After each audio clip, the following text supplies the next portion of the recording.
দুনিয়ার কারো হাতে আল্লাহ চাবি দেন নাই।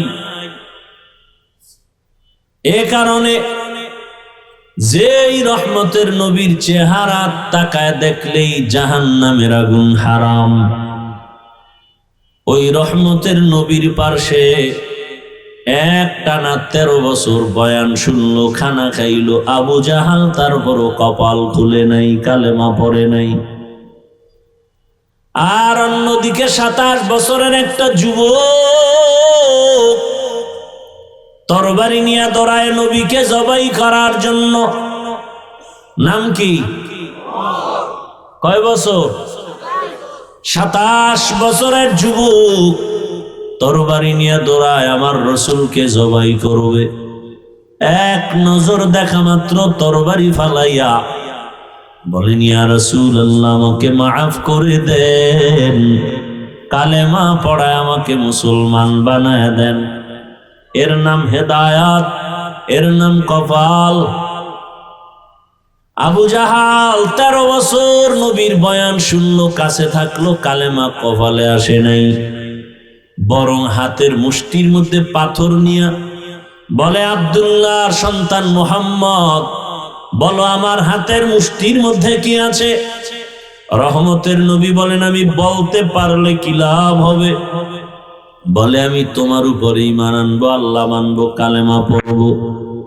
রহমতের নবী বলেন, আমি বলতে পারি না আপনার হাতে কি আছে। কেন পারো না? কারণ আমি গাইবের মালিক না, গাইবের মালিক একমাত্র قُل لَّا يَعْلَمُ مَن فِي السَّمَاوَاتِ وَالْأَرْضِ الْغَيْبَ إِلَّا اللَّهُ। হে রাসূল, আপনিই বলে দেন, আসমানের বাসিন্দারা কেউ গায়ব জানে না, জমিনের বাসিন্দারা কেউ গায়ব জানে না, একমাত্র গায়বের মালিক আল্লাহ। যেই কুদরতের ক্ষমতার দ্বারা গায়েব জানে, এই ক্ষমতায় দুনিয়াতে আর কেউ গায়েব জানে না। যদি কেউ মনে করে আল্লাহর মতোই কোন পীর বা অন্য কেউ গায়েব জানে, সাথে সাথে তার ঈমান চলে যাবে।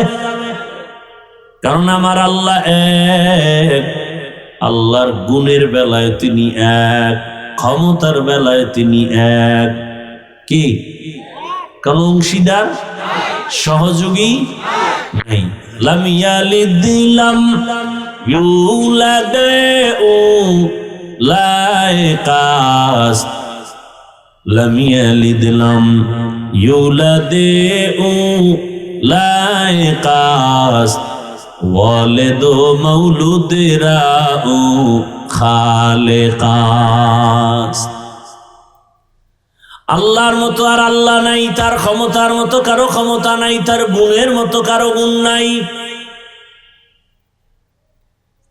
এরপরে নবী বলেন, আচ্ছা আমি তো বলতে পারি না কি আছে, তবে নবী বললেন, হাতের মুষ্টিতে কি আছো তোরা নিজের একটা আওয়াজ দে। সাথে সাথে পাথরগুলো কালেমার আওয়াজ দিল। আবু জাহাল পাথরগুলো জমিনের মধ্যে ফেলে বলে, তুমি এত বড় জাদুকর আমি জানি না। এর নাম কপাল। কপালে কি নাই? হেদায়াত নাই। আর নবীকে জবাই করতে এসে কালেমাওয়ালা হয়ে গেল। 5 মিনিটের ব্যবধানে তরবারিটা উল্টা দিকে দাঁড়ায় গেল। বাইতুল্লাহর পার্শ্বে হাতিমে হুঙ্কার দিয়া কয়, এই রসুলের দুশ্মনেরা, ইসলামের দুশ্মনেরা, মুহাম্মদের আর প্রয়োজন হবে না বিরোধিতার জন্য, মোকাবেলার জন্য, আমার তরবারির সামনে দাঁড়াও। এমন পাওয়ার আল্লাহ বাড়ায় দিয়েছেন, এখন ওমর যেই পথ দিয়া চলে, শয়তান ওই পথে চলে না। ভয়। যুবক ছেলে একটা মদের বোতল নিয়ে হাঁটে, হঠাৎ করে তাকায় দেখে ওমর, ভয় কাঁপতেছে। ওমরের কথার আগে তরবারি রেডি, মাথাটা গরম। অন্তর দিয়ে আমার মালিকের ডাক দিয়ে বলে, হে মালিক, আর জীবনে মদ পান করবো না, তুমি ওমরের হাত থেকে বাঁচাও। নজরে পড়ে গেছে বোতল, ফেলতেও পারে না। হযরত ওমর সামনে এসে কয়, কি তোর হাতে, আমার কাছে দে। যুবকটা কাঁপতেছে, কয় কাঁপার দরকার নেই, আমার হাতে দাও। মদ ভরা বোতলটা যখন ওমরের হাতে দেয়, যেই বোতলে মদ ছিল এখন তাকায় দেখে এক ফোঁটা মদও নাই, পুরা বোতলটার ভেতরে সাদা দুধে ভরা। हर के दारत खौफ हकदार दिल मदाम जन्नतुल मअवा देहद ओ राम काम जुज़बा हक छी जे मखाज इंसुजा फजले उ मस्त दर जुमला जहां। এখনো সে ওমরের নাম শুনলে এখনো শরীর কেঁপে উঠে। কেমন বেড়া,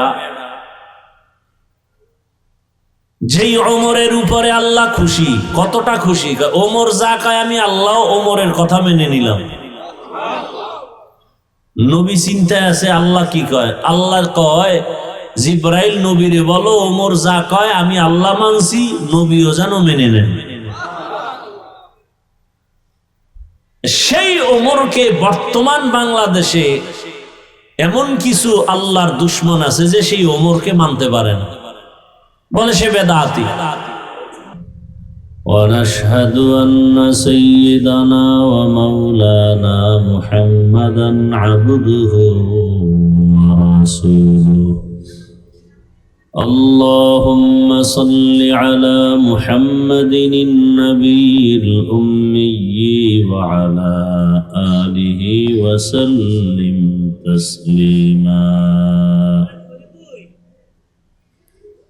وبعد فأعوذ بالله من الشيطان الرجيم بسم الله الرحمن الرحيم يا أيها الذين آمنوا استعينوا بالصبر والصلاة إن الله مع الصابرين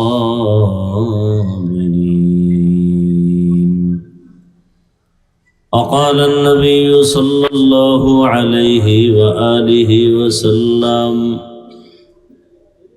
من يرد الله به خيرا يصيب صدق الله مولانا العظيم صدق رسوله النبي الأمي الكريم ونحن على ذلك من الشاهدين والشاكرين والذاكرين والحمد لله رب العالمين।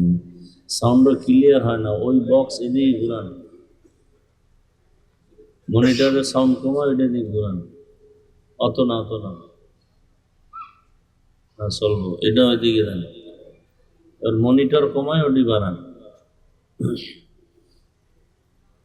দাও ঘুরো আর একটু হালকা, বাস বাস বাস। हकीकत खुल जाएगी बवक्त इम्तिहान तेरे हकीकत खुल जाएगी बवक्त इम्तिहान तेरे कि सुस्ती में या मेहनत में गुजारी जिंदगी तूने कि सुस्ती में या मेहनत में गुजारी जिंदगी तूने। मोहम्मद ने आकर कुफर को मिटाया,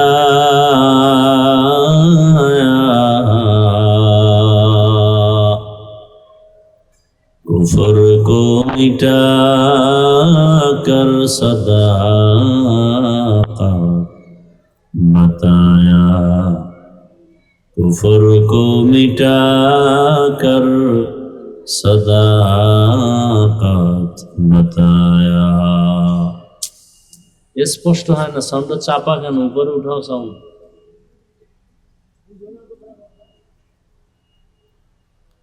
নোয়াপাড়া জামদানি শিল্পনগরী জামে মসজিদ কমিটি ও বিসিক জামদানি ব্যবসায়ী যুব সমাজের উদ্যোগে আয়োজিত ইসলামী মহাসম্মেলন আজ 4 জানুয়ারি 2026। মহতী এ সম্মেলনে উপস্থিত মোহতারাম সম্মানিত সভাপতি,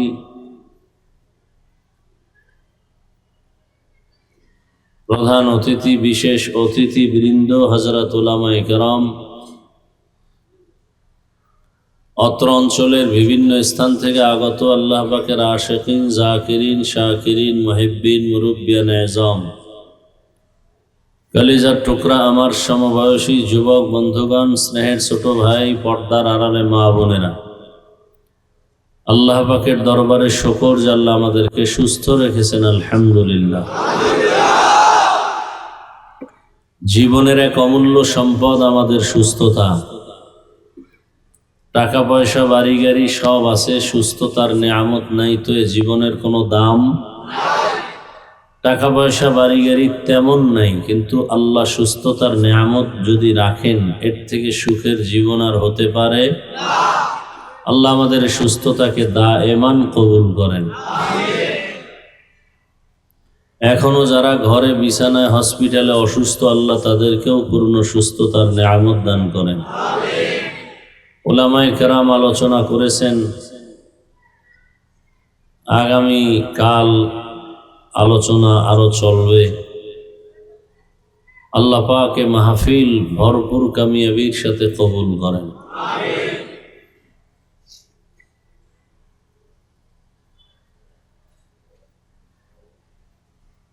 হাজারো লাখো মানুষের ভেতর থেকে বাছাই করে আজ এই ময়দানে বরকতি মজলিসে আল্লাহ আমাদেরকে হাজির হওয়ার তৌফিক দান করেছেন। আর একবার শুকর আদায় করি, আলহামদুলিল্লাহ।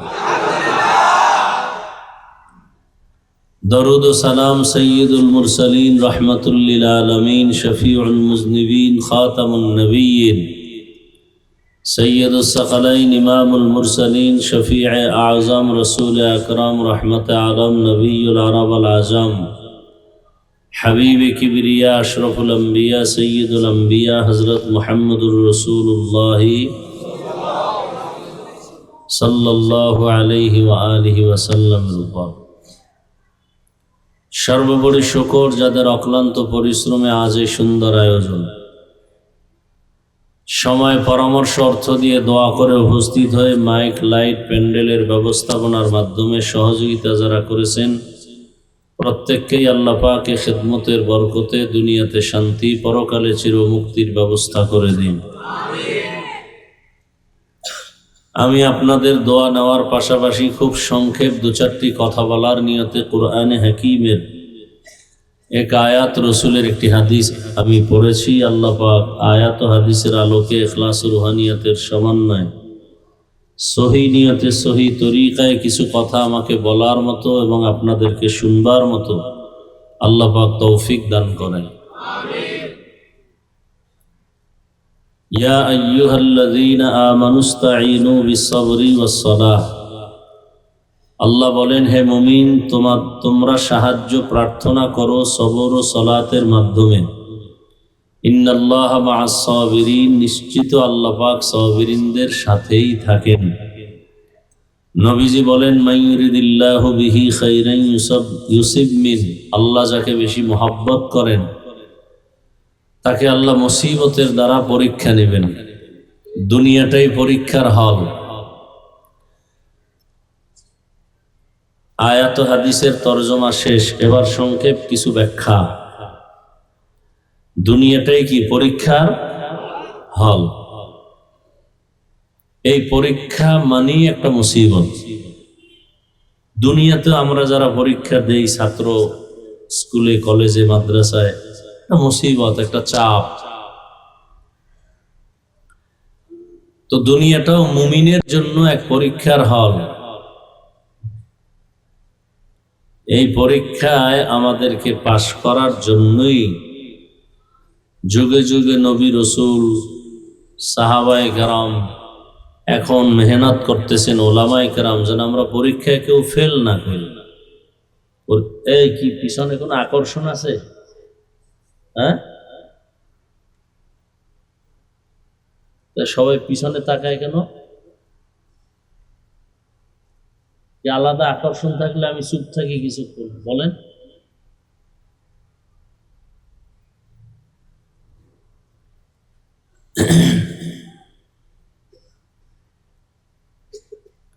বয়ান করা এত সোজা না। ওয়াজ করা এক জিনিস আর আওয়াজ করা আর এক জিনিস। থানায় নিয়ে পুলিশে বেতের বাড়ি দেয় আসামি যুবকরে, কাঁদে না। আর ওয়াজ যেখানে হয় সেখানে মানুষ কাঁদে, চোখের পানি পড়ে, ওরে মারে কে? ও কাঁদে কেন? আর সেই ওয়াজের আসর হয় যখন, তখনই দিলের উপরে অ্যাকশন শুরু হয়। আর ওটা তখনই হবে যখন আল্লাহ পাকের খাস রহমত অবতীর্ণ হবে এবং শ্রোতাদের অন্তরের মোহাব্বত একনিষ্ঠতার সাথে থাকবে। তখন আল্লাহ পাক এখানে বরকত দিবেন। ধ্বংস করে দিল আমাদেরকে এই মোবাইল, বলতেও পারি না কিছু, সইতেও পারি না। লজ্জা শরমও আমাদের কমে যাইতেছে দিন দিন। ১,৫০০ বছর, এই মিয়া থামো, ১,৫০০ বছর আগে রসুল বলে গেছেন, লা ঈমানা লিমান লা হায়া আলা, যাদের লজ্জা নাই তাদের কি নাই? ঈমান নাই। মোবাইলে অন্যায় করতেছেন, এটা শুনলে আপনার কান্না করা উচিত না? আপনি হাসেন কেন? আমি হাসির কথা বলছি। করতেছেন অন্যায়, আমি আপনাকে বলার দ্বারা আপনি মাথা নত করে নিজেকে ভাববেন যে আসলে আমি কি মানুষ না অন্য কিছু। আপনি হাসতেছেন, হাসির কি আছে? এত সুন্দর একটা বাগানে আসেন, মোবাইল হাতে নিছেন কেন? কি প্রয়োজনটা কি মোবাইলের? এটা এমন একটা বরকতের মজলিস যেখানে বসার সাথে সাথে সবার গুনাহগুলো আল্লাহ মাফ করে দিয়েছেন।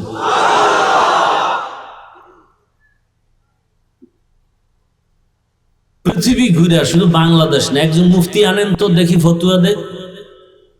এই যে ছবি তুলতেছেন আপনারা, এটা হালাল বলুক এমন একটা মুফতি আনেন তো দেখি কার শক্তি আছে বলার।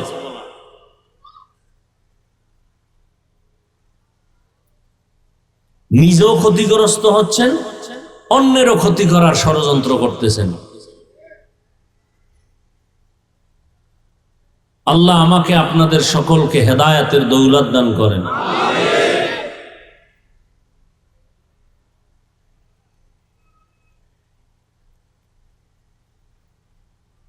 আপনি মোবাইল দিয়ে যা করবেন এই কাজটা মিডিয়াওয়ালারা করতেছে না,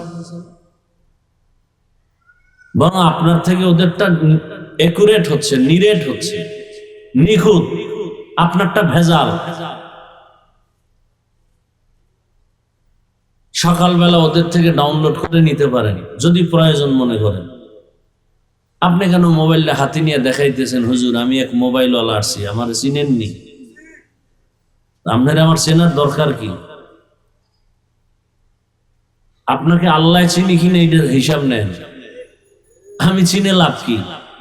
আমি তো চিনি আপনি এলাকার মাতবর। আল্লাহ তো জানে আপনি জালেম, আপনি চোর, আপনি ডাকাত, আপনি দুর্নীতিবাজ, আপনি চরিত্রহীন। কে জানেন? সে আল্লাহর লগে ঠিক করেন সবকিছু। আমারে চিনে লাভ নেই। মানুষ জানে আমি হাফিজুর রহমান খুব ভালো, আল্লাহ তো জানেন আমি সারা রাত মোবাইলে হাত দিয়ে গুনাহ করি, চোখ দিয়ে তাকায় গুনাহ করি। তা আল্লাহ জানেন। মানুষের কাছে ভালো হয়ে লাভ নাই, আল্লাহর কাছে ভালো হবে। দেখবেন মানুষ এমনি আপনাকে ভালো বলবে, কোনো পোস্টার লাগবে না। সহজ কথা। মানুষের কাছে ভালো হয়ে লাভ কি?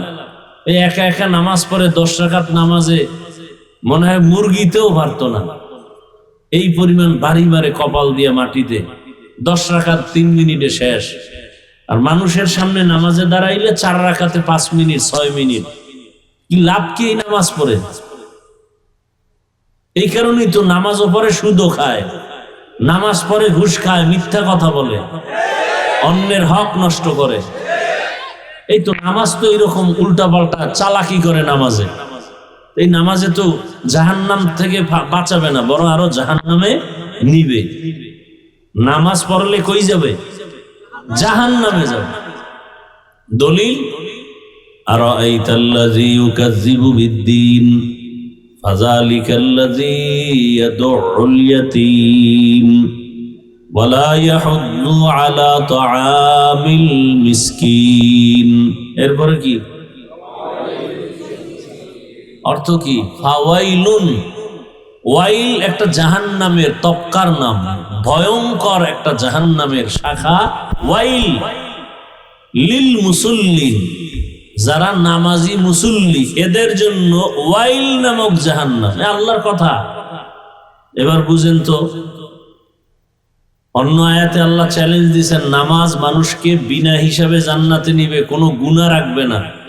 আর এই আয়াতে কি বললো? ফাওয়াইলুল লিল মুসাল্লিন, মুসল্লিদের জন্য ওয়াইল, মানে মারাত্মক এক জাহান্নাম ওয়াইল। এটা নামাজি মুসল্লির জন্য। আর চিন্তা করেন তো, কি নামাজ পড়ি, নামাজ পড়ি বিড়ি টানি, নামাজ পড়ি গালি দেই, নামাজ পড়ি গীবত করি, নামাজ পড়ছি যে ইমামের পিছনে বাইরে নাইমা সেই ইমামরে গালি, সেই ইমামের সমালোচনা। এই নামাজ। আমি যতক্ষণ কথা বলবো একটা আওয়াজ দিবেন না, আমি প্রশ্ন করলে জবাব দিবেন, তাও খুব ঠান্ডা আওয়াজে। একটা আওয়াজ দিবেন না, অনুরোধ। বেয়াদবি ক্ষমা চেয়ে বলছে। কোরআন হাদিসের কথা কোনটা সঠিক কোনটা বেঠিক এটা আলেম বলতে পারে, আপনি পারবেন? আপনি ঠিক বলার অধিকার কি, বেঠিক বলার অধিকার কি? এত আবেগ কেন?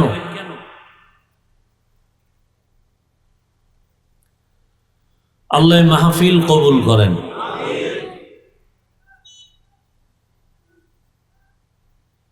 তো যাই হোক, সর্বাঙ্গে ঘা ঔষধ দিব কোথা? আমি নিজেও অপরাধী।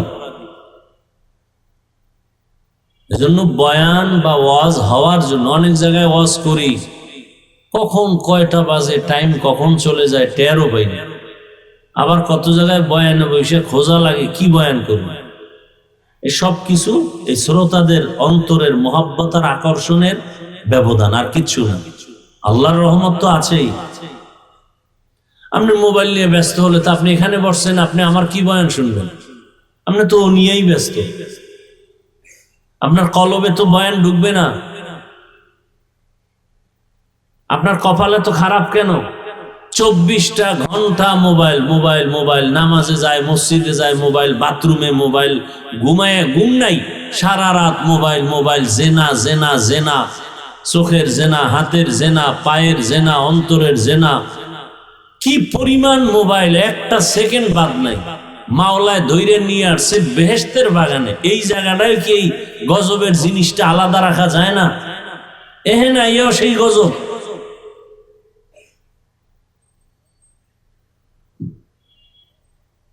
কি নিয়ে যাবেন বাসায়? ওয়াজে আইলে বেলুন কিনে বাসায় নিবে, বেলুন, প্লাস্টিকের মাছ। বাসায় গেলে যদি জিগায় কি পাইছে, যে মোনাজাতে বেলুন কবুল হয়ে গেছে, এটারে কান্দে লয়ে যাইব বাসায়, বেলুন পাইছে। হাসেন আপনারা। এগুলো এখন ফ্যাশন হয়ে গেছে। আল্লাহর কাছে যদি কবুল হইতো, ফজরে মসজিদে জায়গা দেওয়া যেত। সব আজান শুনে ঘুমায়, নামাজে যায় না।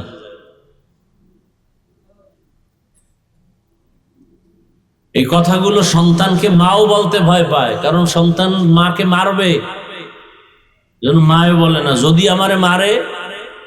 এবার চিন্তা করো যুবকরা, তুমি কত বড় বেয়াদব হয়েছো, যেই মা সন্তানের কপালে দিবে চুমা ভালোবাসায়, আজকে সেই সন্তানকে মা ভয় পায়। কি পরিমাণ বেয়াদব আর চরিত্রহীন হলে ওই সন্তানকে মা ভয় করে? কি পরিমাণ চরিত্রহীন বেয়াদব হলে ওই ছাত্রকে শিক্ষক ভয় করে? একটা ভালো সন্তানকে কসম আল্লাহ কোনোদিন মা ভয় করবে না। করবে কি ভাই? মা বাবা সন্তানকে ভয় করে কখনো?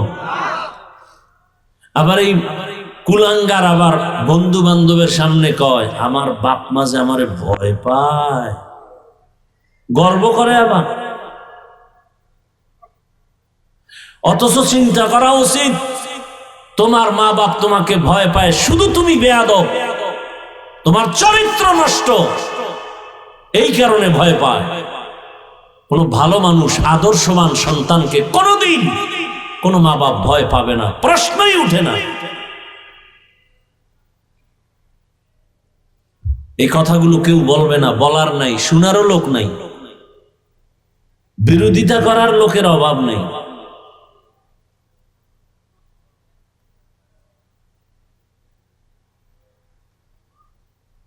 এত জ্বালা হইলে কেমনে বাঁচে মানুষ? ভিতরের জ্বালা, বাইরের জ্বালা। আল্লাহ বাঁচায় রাখছে, নাইলে বাঁচার উপায় নেই। হাফিজুর রহমান এখানে আইছে, একজন একেবারে ওই 13 হাত দূর দেও দিক দিয়ে যায়, সালাম দাও যেন না দেওয়া লাগে না। আমি কি জানি এক ভয়ঙ্কর কিছু না, নিকৃষ্ট কোনো পশু, বুঝাই যায় না। চিন্তা করতে পারেন, বুঝেন কিছু আমি যে বলতেছি, বুঝেন? এটা একটা আলেমের শান। 50 হাত দূর দিয়ে ঘুরে যায়, এটা আলেমের শান। আমি কি পশু? হ্যাঁ, আমি পশু? কি এগুলো? এ জাতি কি শিখবে আমাদের থেকে? ওলামায়ে কেরাম বুঝছেন কি বলছি? জাতি কি শিখবে? আল্লাহ হেদায়েত দান করুন। এই ঝামেলাতেই দেখেন না কি গর্ব করে কইছে আলেমরা সব এক হইব, কি যে কাউল বাজছে,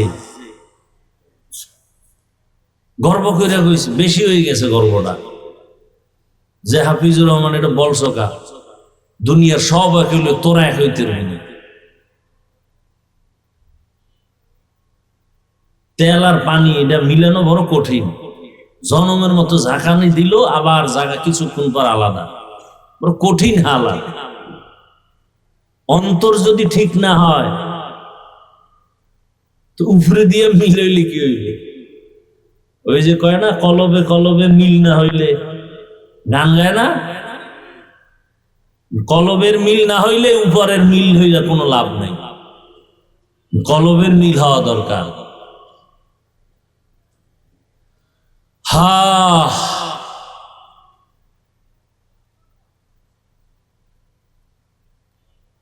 আল্লাহ আমাকে মাফ করেন, আল্লাহ আপনাদেরকেও মাফ করে দেন, রাগ করিয়েন না। চূড়ান্ত ভালোবাসা মোহাব্বত নিয়ে কথাগুলো বলতেছি। একটা কথাও আমি কাউকে আঘাত করার জন্য বলি নাই, জাহান্নাম থেকে বাঁচার জন্য। আমি জান্নাতে যেতে চাই, আপনাদেরকেও নিতে চাই, সেই বয়ান করতে আসছি। কাউকে হুজুর বানানোর ওয়াজ করতে আমি আসি নাই, মাওলানা মুফতি মুহাদ্দিস বানানোর ওয়াজ করতে আমি আসি নাই। আমি আপনাদেরকে জান্নাতে নেওয়ার পরামর্শ দিতে আসছি। আল্লাহ সবাইকে কবুল করেন।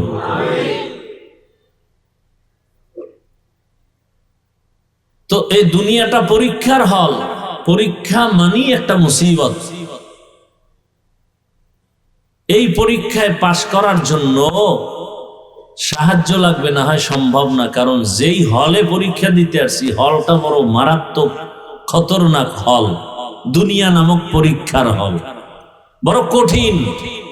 ডানে বামে সামনে পেছনে চতুর্দিক থেকে শয়তানের আক্রমণ। এক শয়তান আমার বডির ভেতরে আছে, নফস শয়তান। আর এক শয়তান আমার ডাইনে বামে আছে, মানুষ শয়তান। আর এক শয়তানি প্যান্ডেলের বাইরে আছে, জিন শয়তান। কয় দল হইল? এই 3 শয়তানে যদি আমারে টানে, এবার আমার পাওয়ার কি? আল্লাহ কয় ওয়া খুলিকাল ইনসানু যায়ীফা, মানুষ তোরে আমি বড় দুর্বল করে বানাইছি। তাহলে আমার জন্ম সৃষ্টিটাও কি? দুর্বল। এবার আসেন কেমন দুর্বল। আমরা পিপিলিকার কাছেও দুর্বল, একটা মশার কাছেও আমরা বড় দুর্বল। মশায় যদি মেজাজ গরম করে একটা বনিয়াদম ঘুমাতে পারবে না, পারবে? আমরা এতটা দুর্বল। এজন্য আল্লাহ বলেন তুমি একা পারবা না, 3 শয়তান তোমার পিছে লাগা। পরিবেশ যেটা এটাও খারাপ, বাসে লেখা আছে ধূমপান নিষেধ, আছে না নাই? এরপরও কেউ করেনি। ড্রাইভারও করে, হেল্পারও, কন্ট্রাক্টরও করে। নিষেধ করলে ধোঁয়াটা আমার দিকে মারে, আর আমার বাবার টাকায় পায়খানা খাই, তোমার কি? আছে না নাই? দুনিয়াতে বহু আকাম আছে, কিছু লাভ হয়, কিন্তু বিড়ি টানার মতো ফাও আকাম দুনিয়াতে আর একটাও নেই। মদ পান করলে এটাও একটা আকাম, কিন্তু লাভ আছে না নাই? কি কন্যা আছে? আল্লাহর কোরআনে কয় লাভ আছে। মদ পান করলে কি আছে? হালকা লাভ আছে। কি লাভ? শরীরে এনার্জি হয়। এনার্জি বাড়লেই লঙ্গি ঠিক থাকে না, বউরে মা কয় না। আপনাদের এদিকে কেউ মদ পান করে কেউ জিকির টিকির করছে? কেউ করেনি। কিন্তু বিড়ি টানলে কি লাভ বলেন তো? একটা লোক বলেন যে এই লাভ, খোদার কসম আমি বিড়ি টানব। চেহারা সুন্দর হয়, যৌবন বাড়ে, মেধা বাড়ে, ও ঠোঁট গুলো লাল হয়। হ্যাঁ, কি হয়? কালো। ওদের কলিজা আরো 10 গুণ কালো। কোম্পানি পর্যন্ত এই কথা লিখে দিছে, ধূমপান বিষপান। এত বাঙালি থামে না। এরপরে লেখছে মৃত্যু ঘটায়, এরপরও থামে না। বড় কঠিন হালাত। তাহলে এটা ফাও আকাম হইলে বিড়ি টানা। আমার কথায় কি হেদায়েত নাকি? হেদায়েতের মালিক মান ইয়াহদিল্লাহু ফাহুয়াল মুহতাদ ওয়া মান ইউদ্লিল ফালান তাজিদ লাহু ওয়ালিয়াম মুরশিদা। আল্লাহ যাকে চান হেদায়াত দিবেন, সে পেয়ে যাবে। আর যার কপাল খারাপ, ওই বান্দা হেদায়াত পাবে দূরের কথা, হেদায়াত পাওয়ার কোনো মুর্শিদ পাবে না, পথ প্রদর্শক পাবে না। বড় কঠিন হালাত। আল্লাহর কুদরতে হেদায়াতের চাবি দুনিয়ার কারো হাতে আল্লাহ চাবি দেন নাই। এ কারণে যেই রহমতের নবীর চেহারা তাকায় দেখলেই জাহান্নামের আগুন হারাম, ওই রহমতের নবীর পার্শ্বে একটানা 13 বছর বয়ান শুনলো, খানা খাইলো আবু জাহাল, তারপরও কপাল খুলে নাই, কালেমা পড়ে নাই। আর অন্যদিকে 27 বছরের একটা যুবক তরবারি নিয়ে দৌড়ায় নবীকে জবাই করার জন্য। নাম কি? কয় বছর? 27 বছরের যুবক তরবারি নিয়ে দৌড়ায় আমার রসুলকে জবাই করবে। এক নজর দেখা মাত্র তরবারি ফালাইয়া বলেন, ইয়া রাসূলুল্লাহ, আমাকে মাফ করে দেন, কালেমা পড়ায় আমাকে মুসলমান বানায় দেন। এর নাম হেদায়াত, এর নাম কপাল। আবু জাহাল 13 বছর নবীর বয়ান শুনলো, কাছে থাকলো, কালেমা কপালে আসে নাই, বরং হাতের মুষ্টির মধ্যে পাথর নিয়ে বলে, আব্দুল্লাহর সন্তান মুহাম্মদ, বলো আমার হাতের মুষ্টির মধ্যে কি আছে? রহমতের নবী বলেন, আমি বলতে পারলে কি লাভ হবে? বলে, আমি তোমার উপরে ঈমান আনবো, আল্লাহ মানবো, কালেমা পড়বো। রহমতের নবী বলেন, আমি বলতে পারি না আপনার হাতে কি আছে। কেন পারো না? কারণ আমি গাইবের মালিক না, গাইবের মালিক একমাত্র قل لا يعلم من في السماوات والأرض الغيب إلا الله। হে রাসূল, আপনিই বলে দেন, আসমানের বাসিন্দারা কেউ গায়েব জানে না, জমিনের বাসিন্দারা কেউ গায়েব জানে না, একমাত্র গায়েবের মালিক আল্লাহ। যেই কুদরতের ক্ষমতার দ্বারা গায়েব জানে, এই ক্ষমতায় দুনিয়াতে আর কেউ গায়েব জানে না। যদি কেউ মনে করে আল্লাহর মতোই কোন পীর বা অন্য কেউ গায়েব জানে, সাথে সাথে তার ঈমান চলে যাবে। কারণ আমার আল্লাহ এক, আল্লাহর গুণের বেলায় তিনি এক, ক্ষমতার বেলায় তিনি এক। কি কোন অংশীদার সহযোগী নাই। লাম ইয়ালিদ লাম ইউলাদ লা ইয়াকাস, লাম ইয়ালিদ লাম ইউলাদ লা ইয়াকাস, ওয়ালিদ মাউলুদেরা খালেকাস। আল্লাহর মতো আর আল্লাহ নাই, তার ক্ষমতার মতো কারো ক্ষমতা নাই, তার গুণের মতো কারো গুণ নাই। এরপরে নবী বলেন, আচ্ছা আমি তো বলতে পারি না কি আছে, তবে নবী বললেন, হাতের মুষ্টিতে কি আছো তোরা নিজের একটা আওয়াজ দে। সাথে সাথে পাথরগুলো কালেমার আওয়াজ দিল। আবু জাহাল পাথরগুলো জমিনের মধ্যে ফেলে বলে, তুমি এত বড় জাদুকর আমি জানি না। এর নাম কপাল। কপালে কি নাই? হেদায়াত নাই। আর নবীকে জবাই করতে এসে কালেমাওয়ালা হয়ে গেল। 5 মিনিটের ব্যবধানে তরবারিটা উল্টা দিকে দাঁড়ায়া গেল বাইতুল্লাহর পার্শ্বে হাতিমে।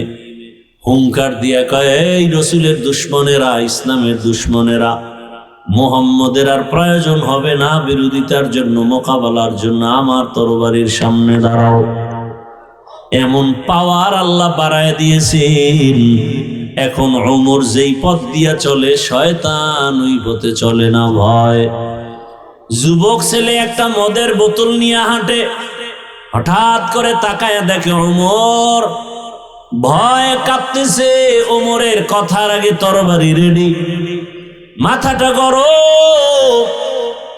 অন্তর দিয়ে আমার মালিকের ডাক দিয়ে বলে, হে মালিক, আর জীবনে মদ পান করবো না, তুমি ওমরের হাত থেকে বাঁচাও। নজরে পড়ে গেছে, বোতল ফেলতেও পারে না। হযরত ওমর সামনে এসে কয়, কি তোর হাতে, আমার কাছে দে। যুবকটা কাঁপতেছে, কাঁপার দরকার নেই, আমার হাতে দাও। মদ ভরা বোতলটা যখন ওমরের হাতে দেয়, যেই বোতলে মদ ছিল, এখন তাকায় দেখে 1 ফোঁটা মদও নাই, পুরা বোতলটার ভেতরে সাদা দুধে ভরা। हर के दारत खौफे हकदार दिल मदाम जन्नतुल मअवा देहद ओ राम काम जुज़बा हक छी जे मखाज इंसो जा फजले उआ मस्ते दर जुमला जहां। এখনো সে ওমরের নাম শুনলে এখনো শরীর কেঁপে উঠে। কেমন বেড়া, যেই ওমরের উপরে আল্লাহ খুশি। কতটা খুশি, ওমর যা কয় আমি আল্লাহ ওমরের কথা মেনে নিলাম। নবী চিন্তায় আছে আল্লাহ কি কয়। আল্লাহ কয়, জিব্রাইল নবীরে বলো ওমর যা কয় আমি আল্লাহ মানছি, নবীও যেন মেনে নেন। সেই ওমরকে বর্তমান বাংলাদেশে এমন কিছু আল্লাহর দুশ্মন আছে যে সেই ওমরকে মানতে পারে না, বলে সে বেদাতি। ওমর মানে পথভ্রষ্ট। চিন্তা করেন ভাইরা আমার, ধর্ম নিয়ে এত ভেজাল আমার দেশে বলার ভাষা নাই। এত মানুষের টুপি দেয় না, এ নিয়ে কোনো ফিকির নেই। আর একজন টুপিওয়ালা সে পাস করলে দিল কেন, এই জন্য মাথা ব্যথা আছে না নাই? এত মানুষ নামাজ পড়ে না, এ নিয়ে কোনো মাথা ব্যথা নাই। কিছু হজরতের সমস্যা কি, বুকে হাত বাঁধে না কেন, এ নিয়ে জ্বালা। বুকের হাত লইয়া নাবির হাত লইয়া চিল্লে চিল্লে, অথচ যারা নামাজই পড়ে না এদের পেছনে মেহনত নেই, ফিকির নেই। আল্লাহ হেদায়েত দান করেন। এই সব সমস্যার একমাত্র সমাধান আল্লাহ ওয়ালা যারা, তাদের কাছে বাইআত হইয়া সোহবত নিয়ে চললে দিল সোজা হবে, না হয় সোজা হবে না। যে ব্যক্তি বলে কোনো অলিয়া উলিয়া মানি না, যে কোনোদিন তার কাছে হাত দিবে বয়াত হবে, এর উপায় কি? এর কপালে মহার লেগে গেছে। আমি তো সারা বাংলাদেশে বলি, যারা বলেন অলিয়া উলিয়া মানি না, আমি বলি এরা কোরআন মানে না, বুখারী শরীফ মানে না, এরা ভণ্ড। এদের যারা ভণ্ড বলে না তারাও ভণ্ড। আউলিয়ারা কারে উকবা ইখতিয়ার, জাহেলারা কারে দুনিয়া ইখতিয়ার। মাইলে মোমেন সোয়ে মোমেন নিশাওয়াদ, মাইলে কাফের সোয়ে কাফের মিশাওয়াদ। আল্লাহ তাআলা সাহায্যের কথা বললেন কেন? বলে এটা পরীক্ষার হল। তুমি পরীক্ষায় পাশ করতে হলে একা একা পারবা না, কারণ পরিবেশ বড় খারাপ। আল মালু আল বানুন জিনাতুল হায়াতিদ দুনিয়া। সম্পদ আর সন্তান হলো দুনিয়ার সৌন্দর্য। আল্লাহ তাআলা বলেন সাবধান, ইয়া আইয়ুহাল্লাযীনা আমানু লা তুলহিকুম আমওয়ালুকুম ওয়ালা আওলাদুকুম আন যিকরিল্লাহ। তোমার সন্তান আর সম্পদ যেন তোমাকে আল্লাহর মুহাব্বতের দরজা থেকে গাফেল করে না দেয়। সাবধান। সুফিয়ান সাউরি রহমাতুল্লাহ আলাইহি বলেন, মানুষের ধ্বংস করার মূল জিনিসটা হলো মাল, মালের মোহাব্বত। ভাই কথা বুঝেন তো? মানুষকে ধ্বংস করার মূল কি? মালের মোহাব্বত। এগুলোর থেকে মানুষকে বাঁচাইবে সে ডাক্তার কারা? ওলামায়ে কেরাম। ডাক্তার কারা? সুফিয়ান সাউরি বলেন, মানুষ মালের মোহাব্বতে আটকায়া যাবে, আর আলেমরা ডাক্তার হয়ে তাদেরকে সরাবে, বাঁচাবে, ঔষধ দিবে। সুফিয়ান সাউরি কয়, সেই মালে যদি আলেমরে ধরে, যারে দিয়ে ভূত সারামু এরে যদি ভূতে পায়, যেই মাল মানুষকে ধ্বংস করে, সেই মালের পেছনে যদি আলেম ডাক্তার হইয়া সেও যদি রুগী হয়ে যায়, তা চিকিৎসা করবে কে?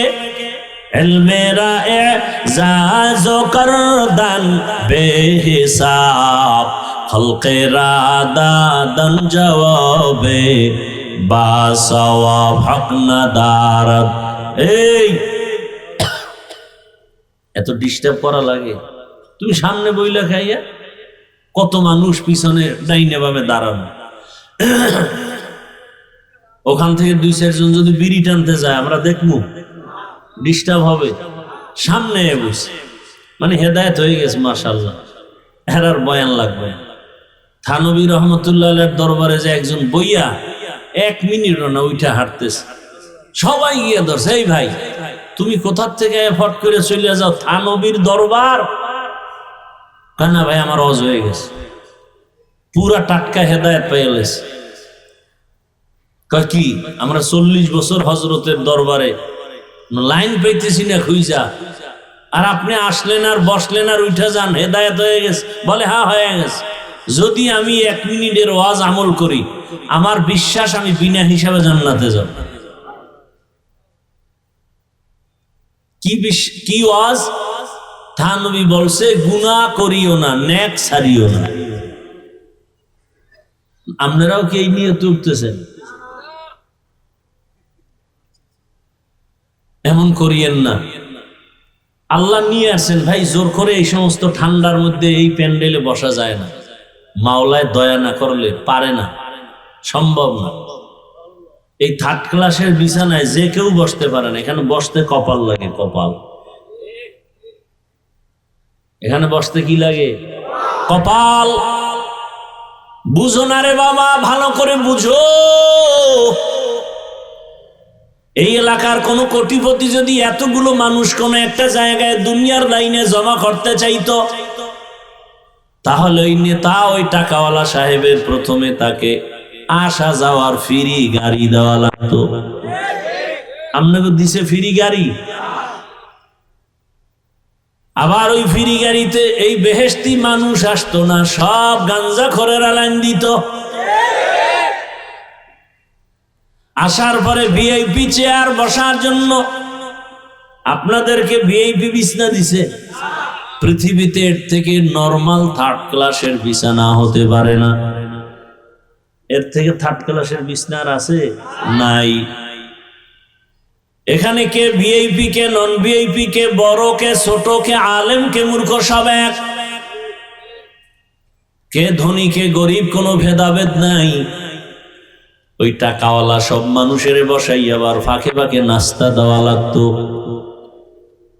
প্যাকেট একটা কম পাইলি চেয়ারের বাড়ি, বাতাসে উড়ে চেয়ার।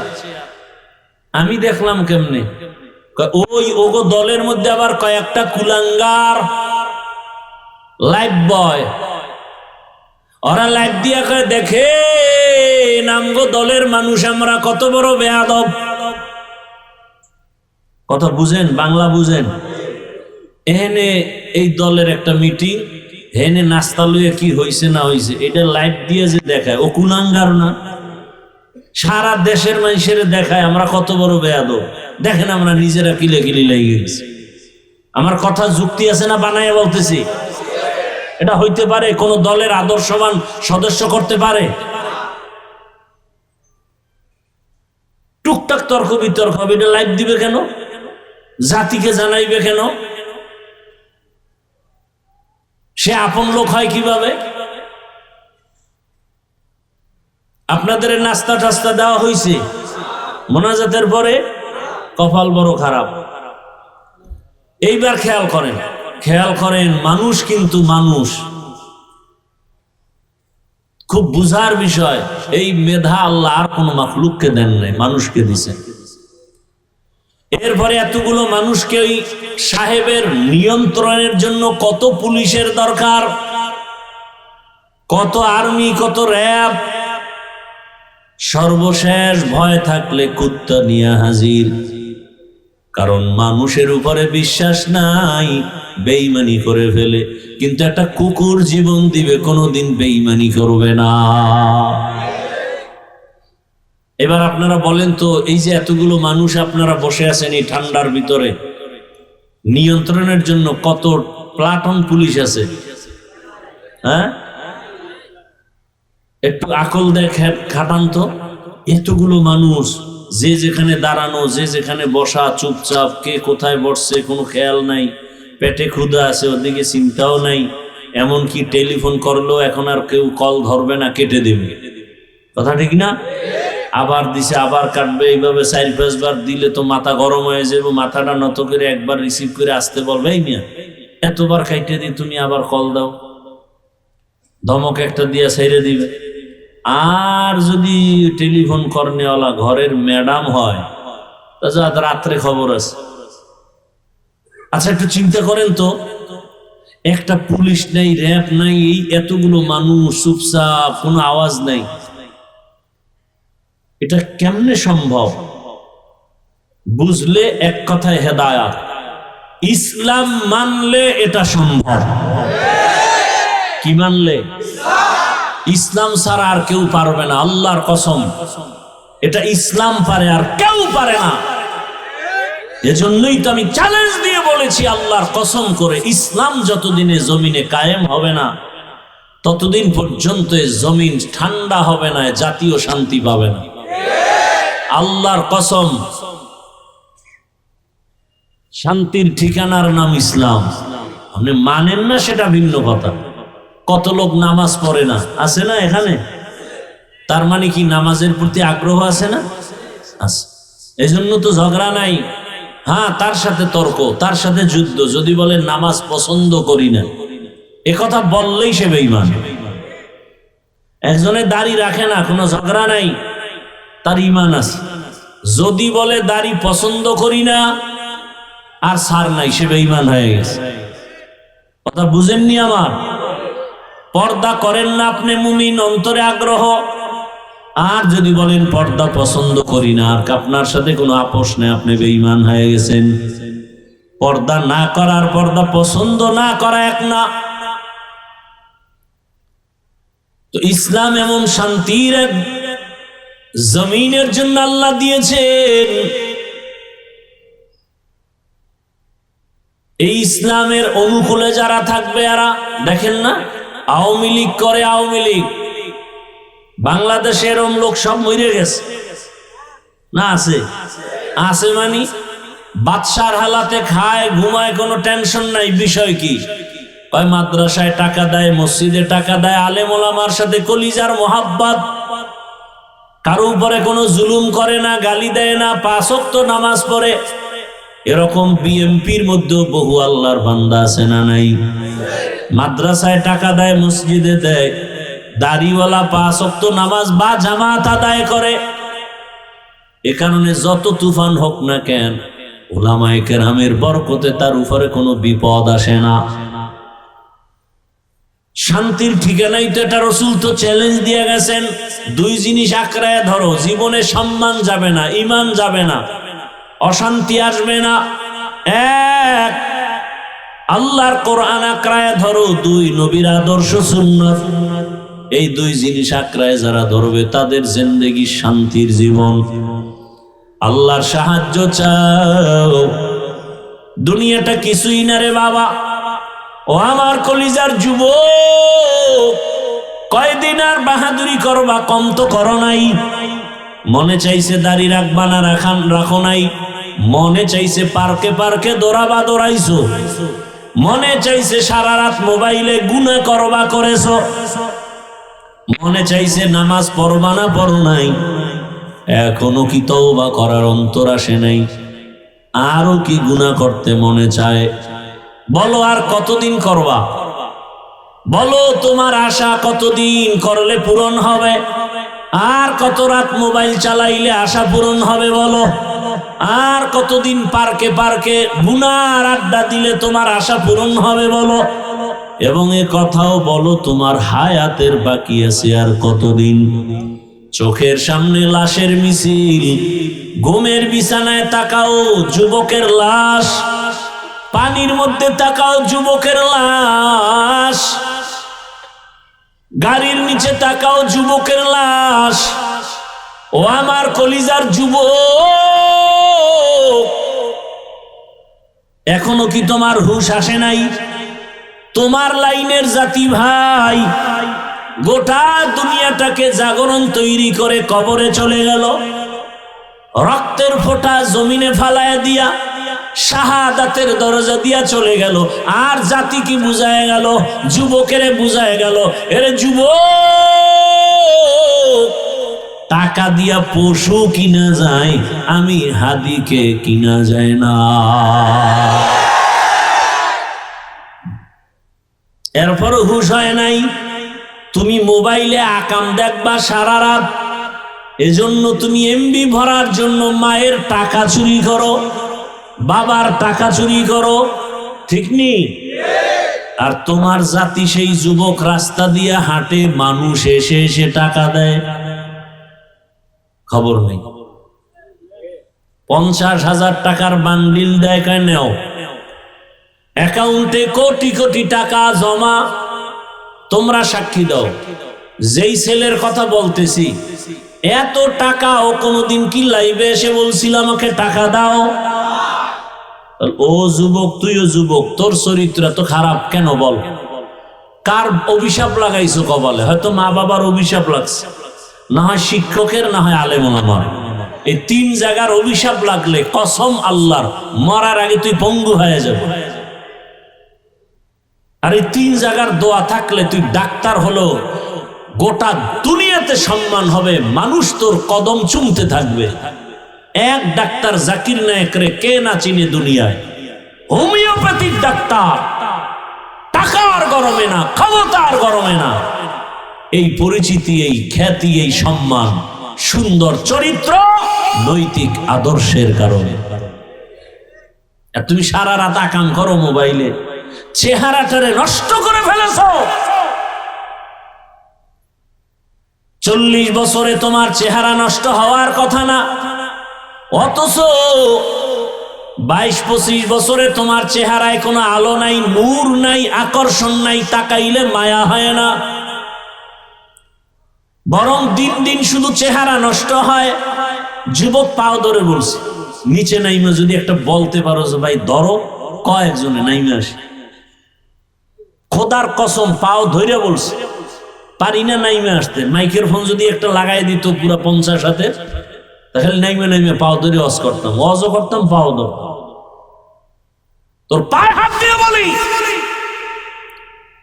তুই আয়নায় তাকা, তুই তাকা, দেখ তো তোর চেহারা আগের মতো আসেনি। তোর নিজের কাছেই খারাপ লাগে, চেহারাটা এত নষ্ট হইলো কেমনে? এই দাগ, সেই দাগ, এই কিছু, সেই কিছু। আয়না দেখার টাইম তো পাও না, শিডিউল খালি নেই আয়না দেখা, মিস কল আর মিস কল। আয়না দেখারও টাইম নাই। ও আয়নার দিয়ে তাকাইলো, দেখে বেগানা বয়ে রইছে। ওর চেহারা দেখার টাইম নাই, ও আয়নার সামনে দেখে বেগানার চেহারা, নর্তকীর চেহারা। কে বলবে এই কথা? কে শুনবে আমার এই কথা? বলার মানুষ নাই, শোনার মানুষ নাই, বিরোধিতা করার মানুষের অভাব নাই। কেমনে বুঝাই আমার এই যুবকরে?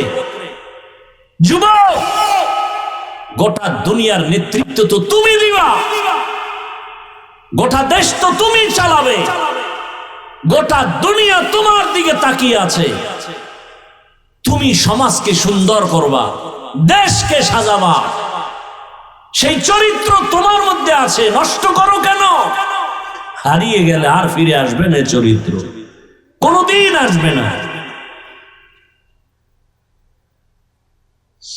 বয়ান উল্টা শুনে তসবিহ হাতে নিয়ে দোয়া ইউনুস পড়তেছে, কবে আসবে সেই ভোটের আগের রাত, 500 টাকায় পশুর দামে বিক্রি হয়ে যাবে। কি বাজারে গেলে একটা ভালো মুরগি কিনতে গেলে 600 থেকে 1000,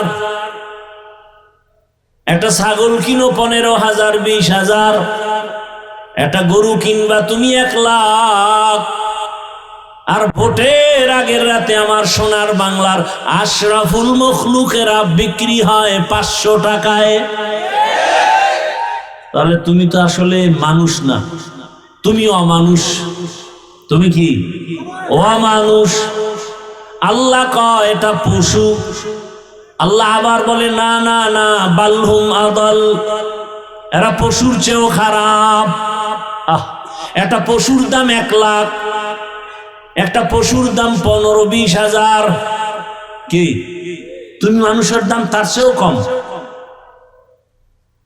ওরে টাকা দিয়ে তো পশু কিনা যায়, পশু টাকায় বিক্রি হয়, মানুষ কখনো বিক্রি হতে পারে না। বড় দুঃখ। তুমি সততার সাথে স্লোগান দিবা কেমনে? যার বিরুদ্ধে তুমি কথা বলবা, এক টাকা না খাইয়ে ফেলাইছো ঘুমের মধ্যে, এই হারাম টাকা খেয়ে ফেলছো, তোমাকে কে শোধরাবে?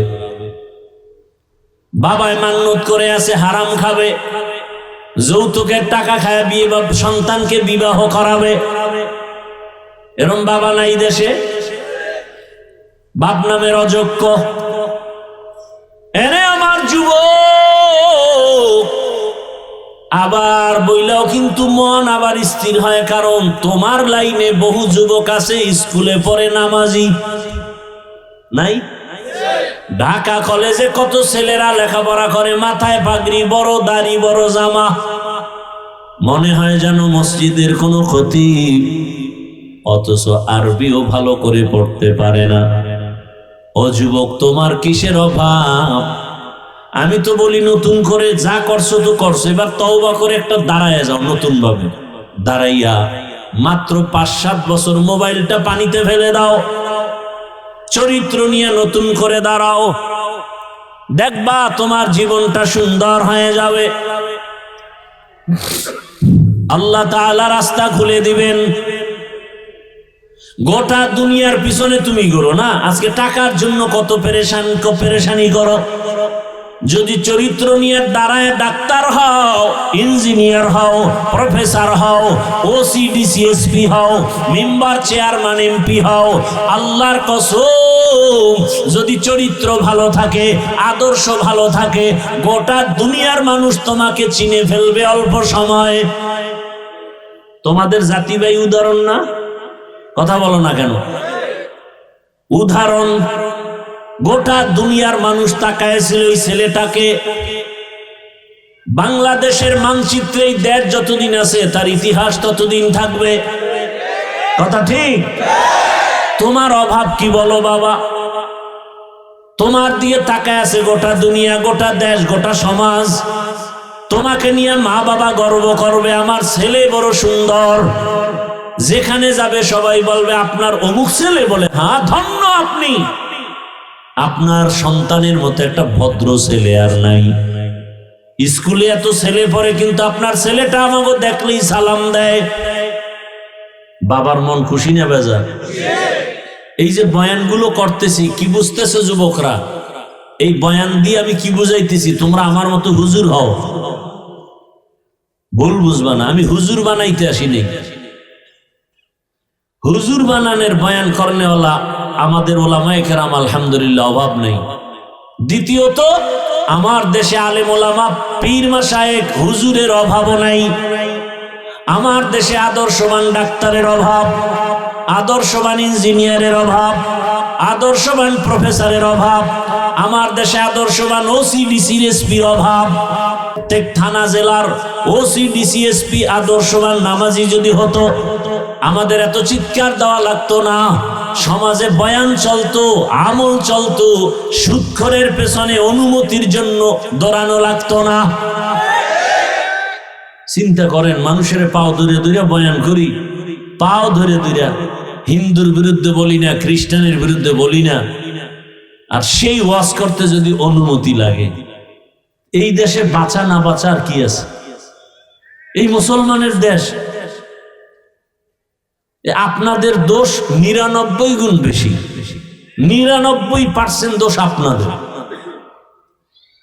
এখানে ওয়াজ চলতেছে, আপনারা হাজির হইছেন, কোরআন হাদিসের বয়ান চলতেছে, কোরআন অনুযায়ী বয়ান চলতেছে। কোন বেয়াদব যদি এসে বলে যে এটা হবে না, সাথে সাথে ধইরা হাতে পায়ে রশি লাগায় বাইন্দা যে তুই এনে রং শাখা। মোনাজাত হওয়ার পরে এখান থেকে বেরোবি। বেদবি করলি কেন? কোরআনের বাগানের সাথে। এ শাস্তি, এক বেয়াদবকে শাস্তি দিলে গোটা দেশ সোজা হয়ে যেত। আমার আল্লাহর কোরআনটা একটু দুর্বল। এটাই পরিবার নীতি আছে, সমাজ নীতি আছে, অর্থনীতি আছে, শুধু রাজনীতি নাই। হ্যাঁ, এই কোরআনে সুলাইমান নবীর রাজনীতির কথা আছে। পুরা দুনিয়া চালাইছেন সুলাইমান নবী, ঘটনা আছে। ইউসুফ নবী মিশরের অর্থমন্ত্রী ছিলেন, ঘটনা কোরআনে আছে। যদি বলো কোরআনে নাই, তার মানে হলো কোরআন সব দিক থেকে পরিপূর্ণ, রাজনীতির বেলায় কোরআন শরীফ দুর্বল। এই কথা বললে তার ঈমান থাকে? কোরআনে যদি রাষ্ট্রনীতি না থাকে ওই বয়ান করব না, থাকলে সবার করতে হবে। কথা বলেন না কেন? বলে হুজুর কোরআন হাদিসের বয়ান কইরেন, বাইরের থেকে বইলেন না। বোঝো কোরআন হাদিস কিছু? সালাম দিতে পারে না, MA pass, IA pass, BA pass, সালাম পাস করে নাই। আছে না নেই? সালামালাইকুম সালাম দেয়, সালামালাইকুম তোর উপরে ঠাডা ভরুক, হে কয় ওয়ালাইকুম তোর উপরে আগে ভরুক, সালাম দেয়। লজ্জা শরম কই? আসসালামু আলাইকুম, শুধু এই দুইটা শব্দ, এটা পারে না, আর সব পারে। আর একজনে আবার স্টাইল করে দেয়, আসসালাম আলাইকুম।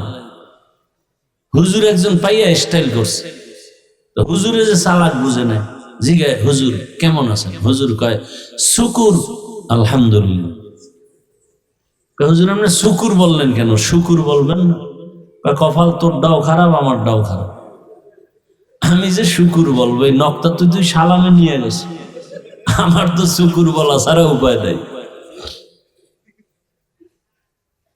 বেয়াদবি ক্ষমা চাই। একটা কথা যদি কোরআন হাদিসের বাইরে বলি, জিহ্বা কেটে ফেলবো। আসো, কেউ আসলে আসো। কোরআন শরীফের মধ্যে যদি রাজনীতি না থাকে, কোরআন আমি মানি না। চ্যালেঞ্জ। কোরআনে নাই বলতে কিচ্ছু নাই। পরিবার নীতি আছে, রাষ্ট্রনীতি আছে, সমাজনীতি আছে, অর্থনীতি আছে। 20টা বছর লেখাপড়া তো করলাম ডাউলের পানি আটার রুটি খাইয়া, এই কোরআনই তো বলে না কয়টা নক্তা, কয়টা জের, কয়টা জবর, কয়টা পেশ, কয়টা অক্ষর, কয়টা শব্দ, কয়টা বাক্য, কয়টা আয়াত আছে, কয়টা সূরা আছে, নামাজের আয়াত কয়টা, রোজার আয়াত কয়টা, যাকাতের আয়াত কয়টা, সমাজের আয়াত কয়টা, পরিবার নীতির আয়াত কয়টা, রাষ্ট্রনীতির আয়াত কয়টা, তার ব্যাখ্যা কি, ফতোয়া কি, মাসআলা কি, তাফসীর কি। পড়তে পড়তে পড়তে পড়তে জীবন শেষ। ময়দানে আসছি, এখন কোরআন নিয়ে বয়ান করতেছি। কোন সুদখোর, কোন আল্লাহর দুশমনে এসে যদি কয় হুজুর বয়ানটা এমন করেন, ওরে কি পরিমাণ রিমান্ডের নাইট দেওয়া দরকার। এই যে বললাম 99 গুণ দোষী আপনারা। না হয় একজন আলেমকে অপমান করার আপনি তালি দেন হাতে বয়া না? আপনার তো এই কথা বলা উচিত। বাবার সাথে সন্তানের তর্ক হয় না, তার মানে বাবারে কেউ গালি দিলে সন্তান চুপ থাকবে? এটা দিয়ে বুঝেন, ওটা বুঝেন না। যে আমি নামাজ পড়তে পারি না, দাড়ি রাখতে পারি না, পর্দা করতে পারি না, তবে আমি আল্লাহকে ভালোবাসি, রসুলকে ভালোবাসি, আর সেই ভালোবাসা পাইছি আলেমের দ্বারা, কোরআন হাদিসের দ্বারা। অতএব আলেমের সাথে আমার দূরত্ব থাকুক, যা কিছু থাকুক, কিন্তু অপমান হতে দিব না, ওর কলার ধরে ফেলবো। আমি নামাজ পড়ি না, কিন্তু খবরদার আমার ইসলাম, কোরআন হাদিস, আল্লাহ, রসুল, আলেম ওলামা নিয়ে বললে ওখানে আমি ছাড় দিব না। কিসের ভয় পান? আল্লাহ হেদায়েত দান করুন। আরে ভাই, কোরআনটা বুঝেন কিছু। ভারতের মধ্যে হাজার হাজার মাদ্রাসা আগুন দিয়ে জ্বালায় দিছে ব্রিটিশরা। হাজার হাজার আলেমকে ফাঁসি দিয়া গাছের সাথে লাট ঝুলায় রাখছে দিল্লি রাজধানী কলকাতায় রাস্তায়। উদ্দেশ্য কি? কোরআনের এই আওয়াজ বন্ধ করবে। আল্লাহ তো চ্যালেঞ্জ দিছেন, এটা হেফাজত কোনো ফিসাবের হাতে দি নাই। এই কোরআন হেফাজতের জিম্মা কোনো নবীর হাতে দেই নাই, ডাইরেক্ট কে নিছেন? এই জন্য এটা যত বন্ধ করতেছে তত বাড়ে। পারছে কমাইতে?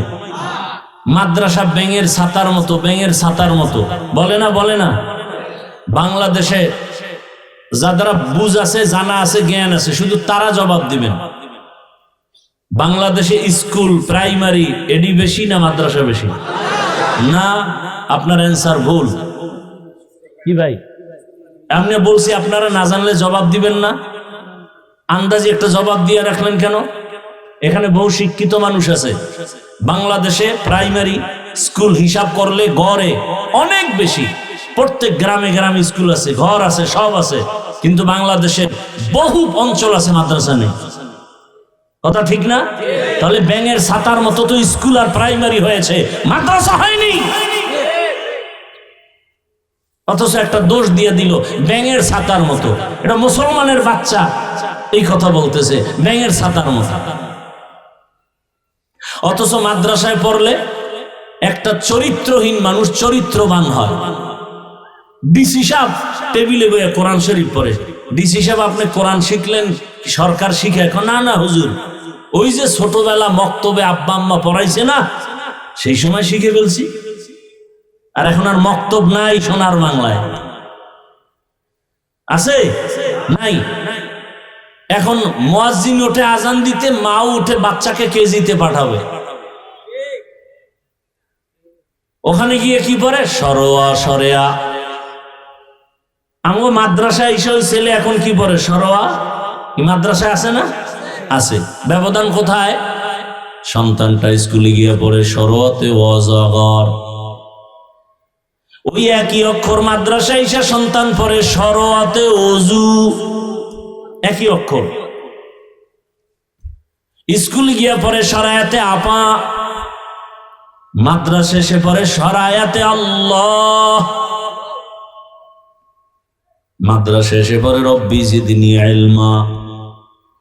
স্কুলে গিয়া আছে নাই, হ্যাঁ গিয়া পরে ক্রিং ক্রিং টেলিফোন, হ্যালো হ্যালো হ্যালো, কে তুমি, কাকে চাও, বলো বলো বলো।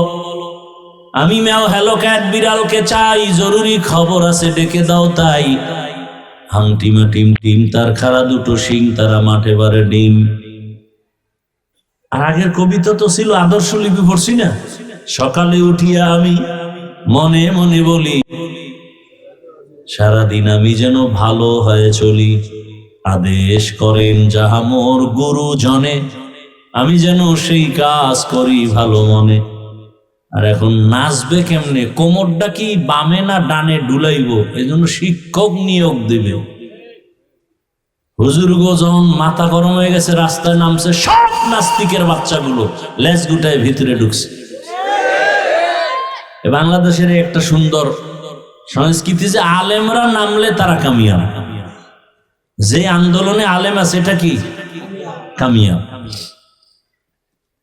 জুলাই স্বাধীনের পরেও যদি আন্দোলন করা লাগে তো কিসের স্বাধীন করলেন? আম্মা জানেরা স্লোগান দামগো অধিকার পাই নাই, সমান অধিকার লাগবে। আল্লাহ যে বেশি দিছে ওটা লাগবে না, এই বেশিটা নিয়ে না নিয়ে সমান নিতে যায়। তাসলিমার অবস্থা কি? বেশি নেবে না, সমান। সমান মানে এক পুরুষ যেমন 4 স্ত্রী রাখবে, এক স্বামী কেন, এক স্ত্রী কেন পারবে না? আমি তাসলিমার পেটে বাচ্চা, তো যেখান থেকে মনে চাই আমি সেখান থেকে নিবে, এটা আমার স্বাধীনতা। ওলামায়ে কেরাম গর্জে উঠে এই বেশ্যা, যেখান থেকে মনে চায় সেখান থেকে পেটে বাচ্চা আমগো দেশের কুকুর নিরা নেয়, মানুষ নিতে পারে না। অথচ কত বড় এমবিবিএস ডাক্তার, যেমন তেমন ডাক্তার না, এবং গবেষক। কোরআনের আয়াতের ব্যাখ্যা পড়ে, হাদিস পড়ে, নাইলে আল্লাহর ভুল ধরছে কেমন? ব্যাখ্যা পড়ে পড়ে কয় এই আয়াতটা আইন যা করছে নারীর উপরে, এই আইনটা আল্লাহ একচ্ছত্র নারীর উপরে জুলুম করছে। আল্লাহ জালেম। আমার দুঃখ লাগে, বারবার বারবার বারবার এই দেশের মানুষ দেখে আলেমদের সাথে বেয়াদবি করলেই পতন, বেয়াদবি করলেই পতন, বেয়াদবি করলেই বিপদ। এরপরও কেন যে আলেমদের সাথে বেয়াদবি করে আমার বুঝেই আসে না। যদি আলেমরা কোনো ক্ষতি করত, এই যে আমরা বয়ান করতেছি, এই যে এতক্ষণ বয়ান করছি, একবারও কি বলছি যারা আওয়ামী লীগ করে ওরা সব বিনা হিসাবে জাহান্নামী? কথা বলেন না কেন? যারা বিএনপি করে এরা 100 বছরের জন্য জাহান্নামী? কথা বলেন। ওটা আপনি করবেন কি না করবেন সেটা ভিন্ন কথা, ওটার জবাব আপনারটা আপনি আল্লাহর কাছে দিবেন। কথা ঠিক না? আমাদের উপরে হামলা কেন? আউযুবিল্লাহ নাই, বিসমিল্লাহ নাই, ফট করে মসজিদ দখল করবে, আছে না নাই? মুসলমানের চূড়ান্ত জীবনের একটা উপাসনালয় আল্লাহর ঘর মসজিদ, যেখানে মানুষ বিড়ি নিয়ে ঢুকতে ভয় পায়, ওযু ছাড়া ঢুকতে ভয় পায়, একটা সুদখোর, সেই মসজিদের দায়িত্ব নেই কিভাবে?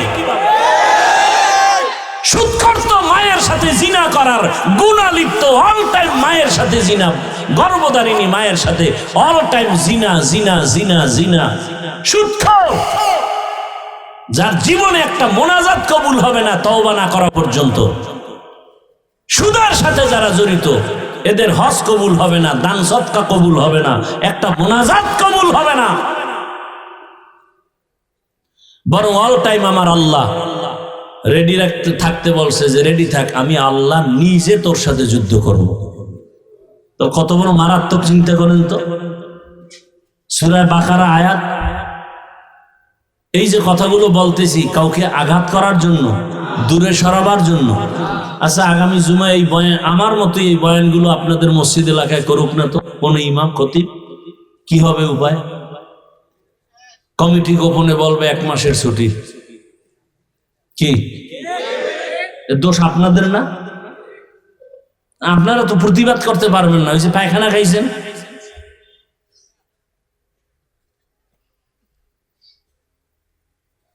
কোরআন হাদিসের বাইরে যদি কোনো আলেম কথা বলে, আপনাদের দরকার নাই, আমরা জিহ্বা কেটে দিব, আমাদেরকে বলেন, কোনো কথা নাই।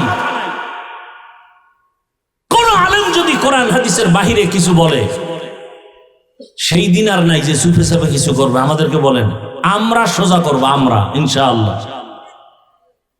আপনি কি বুঝেন কোরআন হাদিসের বাইরে আর ভিতরে? কোরআন হাদিসের ভেতরে যদি বয়ান করি, তা সুদখোরের বিরুদ্ধে বলতে হবে না? ঘুষখোরের বিরুদ্ধে বলতে হবে না? জালেমের বিরুদ্ধে বলতে হবে না? বেনামাজির বিরুদ্ধে বলতে হবে না? কি আপনাদের আকল কি বলে? কোরআন কি সুদখোরের পক্ষে, ঘুষখোরের পক্ষে, বেনামাজির পক্ষে, দুর্নীতিবাজের পক্ষে, চোর ডাকাতের পক্ষে, ধর্ষক আর খুনির পক্ষে? কি বুঝাইতে চান আমাদেরকে যে কোরআন হাদিসের বয়ান করেন? কি বুঝাতে চান? আর আলেম ওলামারা বলেন কোরআন হাদিসের, কোরআন হাতে নিয়ে বয়ান করেন, কোরআন হাতে নিয়ে বয়ান করবেন। সূরা বাকারা বয়ান শুরু করেন, বলবেন এই আয়াতের তরজমা এই। সবার মুসল্লিদের হাতে বাংলাটা দিয়ে আপনি খালি তরজমা পড়বেন। সুদের যতটি আয়াত আছে একসাথে না বয়ান শুরু করেন, দেখা দেখা। এরপরে কেউ বিরোধিতা করলে এরপরে আসি, আমরা আসি। জীবন তো একবার আসছে, একবার যাবে, টেনশন কিসের? সুদের বয়ান করবেন, ঘুষখোরের বিরুদ্ধে বয়ান করবেন, কোরআনে আছে না? বেনামাজির বিরুদ্ধে কি কি ভয়াবহ বয়ান আছে, এটি করবেন।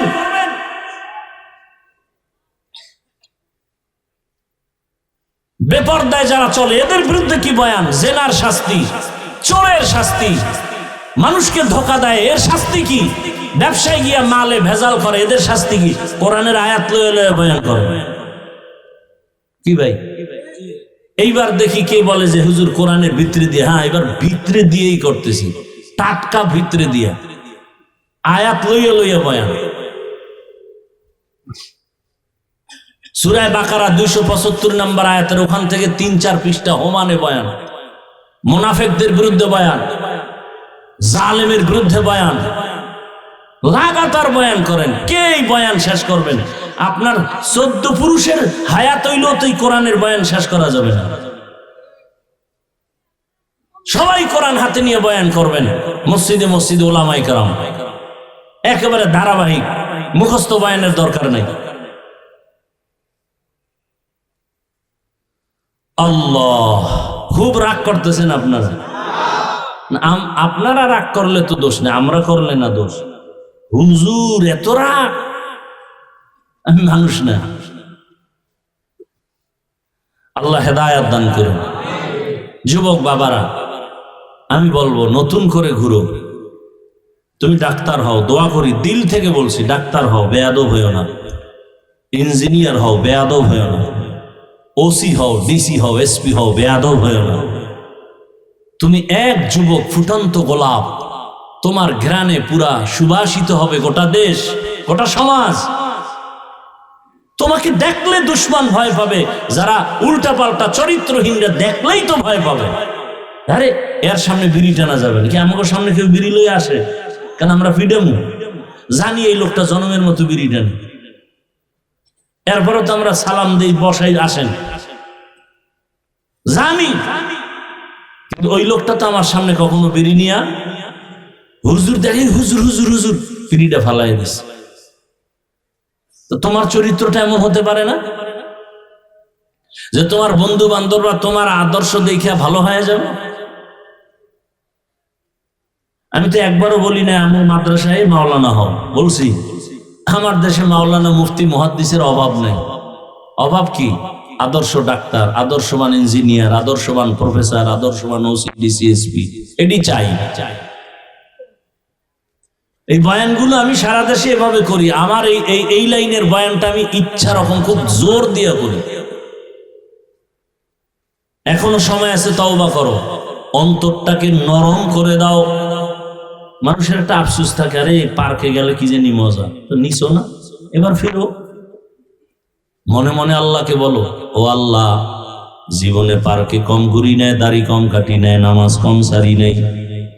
ও আল্লাহ, আজকে বুঝতে পারি নাই, তওবা করে ফেলতেছি, আর দাড়ি কাটবো না, নামাজ ছাড়বো না, বেপরদায় চলবো না। মা বাবার দোয়া নিয়ে, ওলামায়ে কেরামের দোয়া পরামর্শ, শিক্ষকের দোয়া নিয়ে নবীর আদর্শ মেনে চলবো। আর জীবনে কারো উপকার করতে না পারলেও ক্ষতি করব না, কারো প্রশংসা করতে না পারলেও বদনাম করব না। ও আল্লাহ, নেক আমল করতে না পারলেও আর গুনাহ করব না। মা বাবা, মুরব্বী, ওলামায়ে কেরাম, শিক্ষকদের সাথে আর বেয়াদবি করব না। যদি বান্দা তওবা করো, সাথে সাথে আমার আল্লাহ দয়া করে তোমাকে মাফ করে দিবেন। তওবা করার যদি নিয়ত থাকে খাঁটি অন্তরে, আল্লাহ পাক জীবনের সব গুনাহ তওবার কারণে মাফ করে দিবেন। আল্লাহ আমাদেরকে তওবাওয়ালা জীবন দান করেন। আল্লাহ পাক আমাদের গুনাহমুক্ত জীবন দান করেন। আমিন। আলহামদুলিল্লাহি রাব্বিল আলামিন। والصلاة والسلام على سيد الأنبياء والمرسلين وعلى آله وأصحابه أجمعين يا أرحم الراحمين يا أرحم الراحمين يا أرحم الراحمين رب ارحمهما كما ربياني صغيرا اللهم إنك عفو كريم تحب العفو فاعف عنا اللهم إنا نسألك رضاك والجنة ونعوذ بك من سخطك والنار ইয়া আল্লাহ, মাহফিল কবুল করে নেন। আয়োজনকারী, সহযোগিতাকারী, দান সৎকারীদের কবুল করে নেন। এলাকায় শান্তি দান করেন। মা বোনদের পর্দাওয়ালা বানায় দেন। সন্তানগুলো নেককার বানায় দেন। পরীক্ষার্থী যারা কামিয়াবি দান করেন। আমার কলিজার যুবকদের দ্বীনের খাদেম বানায় দেন। আয় আল্লাহ, মোবাইলের গুনাহ থেকে হেফাজত করেন। আয় আল্লাহ, সারা দুনিয়াবাসীকে মাফ করে দেন। প্রবাসে যারা আছে হেফাজত করেন। বাংলাদেশ শান্তির দেশ বানায় দেন। ইসলামের জন্য কবুল করে নেন। ওলামা মাশায়েখদের এখন এক বানায় দেন। বাতিলের মোকাবেলায় বিজয় দান করেন। বাতিলকে বাতিলের দ্বারা দমন করে দেন। বাতিলকে বাতিলের দ্বারা দমন করে দেন। বাতিলকে বাতিলের দ্বারা দমন করে দেন। সুন্নতওয়ালা জীবন দান করেন। নবীজির রওজা মুবারক বাইতুল্লাহ জিয়ারতের জন্য কবুল করে নেন। আয় আল্লাহ, শান্তির জীবন দান করেন। রব্বুল আলামিন, জাহিরি বাতিনি দুশ্মন